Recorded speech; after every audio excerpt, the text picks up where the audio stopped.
Hello বন্ধুরা, তোমরা সকলে কেমন আছো? চলে এসেছি আজকে আমার দিনের কিছু অংশ তোমাদের সাথে শেয়ার করার জন্য। সেদিন কোনো পরিকল্পনা ছিল না, আগে থেকে হুট করেই মাথায় চলে আসলো শিল্পকলা একাডেমি যাব, আর যেই ভাবনা সেই কাজ। চলে গিয়েছিলাম শিল্পকলা একাডেমিতে। গিয়ে দেখি আমাদের সকলের প্রিয় হুমায়ুন আহমেদ স্যারের একটি চলচ্চিত্র প্রদর্শনী চলছিল। চলচ্চিত্রটির নাম ঘেটুপুত্র কমলা, আর এই গানটি চলছিল, বাজে বংশী, নাচে হংসী নাচে হেলিয়া দুলিয়া দেখো পেখো মেলিয়া। গানটি আমার খুবই ভালো লেগেছে। এই মুভিতে যতগুলো গান হয়েছে সবগুলোই আমার ভালো লেগেছে, বাট হুট করে মাথায় এসেছে তোমাদের সাথে একটু শেয়ার করব, তাই এই গানটির সময় শেয়ার করলাম। গানটিও দেওয়া যেত, বাট বিভিন্নভাবে কপিরাইট খেয়ে যায়, তাই আর দেওয়া হলো না, আমি একটু গেয়ে দিলাম। আর তোমরা অবশ্যই জানাবে এই মুভিটা তোমাদের কেমন লাগলো। আর আমার এরকম বড় পর্দায় ছবি দেখতে খুবই ভালো লাগে, আর তাই তোমাদের সাথে একটু শেয়ার করা। আর সাথে অবশ্যই আমার প্রিয় মানুষটি ছিল বলে আমার ছবিটা দেখতে আরও বেশি ভালো লেগেছে।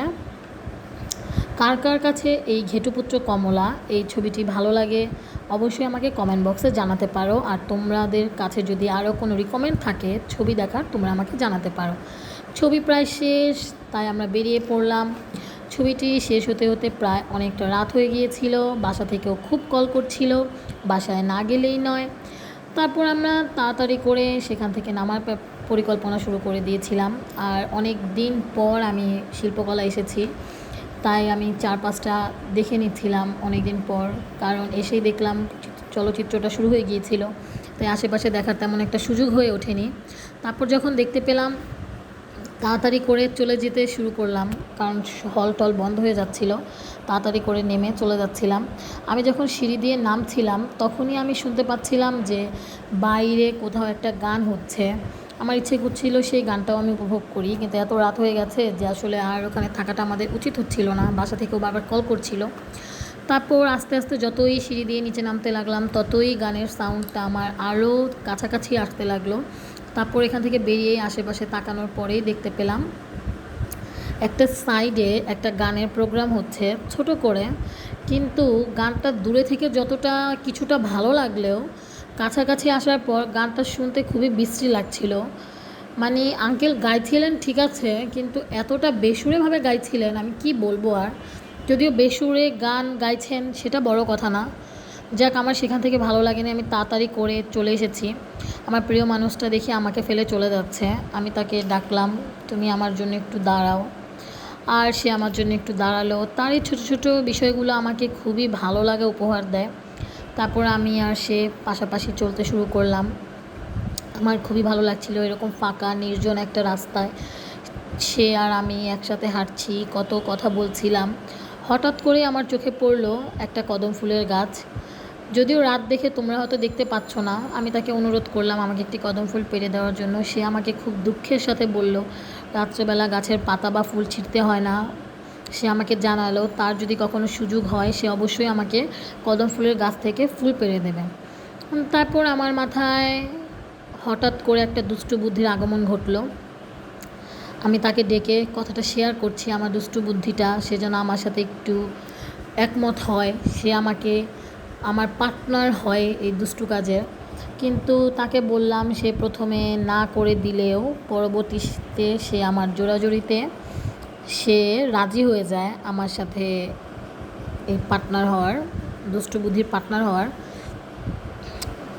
দুষ্টু বুদ্ধির পার্টনারটা হওয়ার সাথে সাথে তোমরা একটু পরেই বুঝতে পারবে আমাদের দুষ্টু বুদ্ধিটা কী ছিল। এই দেখো আমার দুষ্টু বুদ্ধি এটাই ছিল। সে আর আমি একসাথে দৌড়াতে শুরু করলাম। খুবই ভালো লাগছিল, খুবই ভালো লাগছিল নির্জন এলাকায় একা একা দুজন।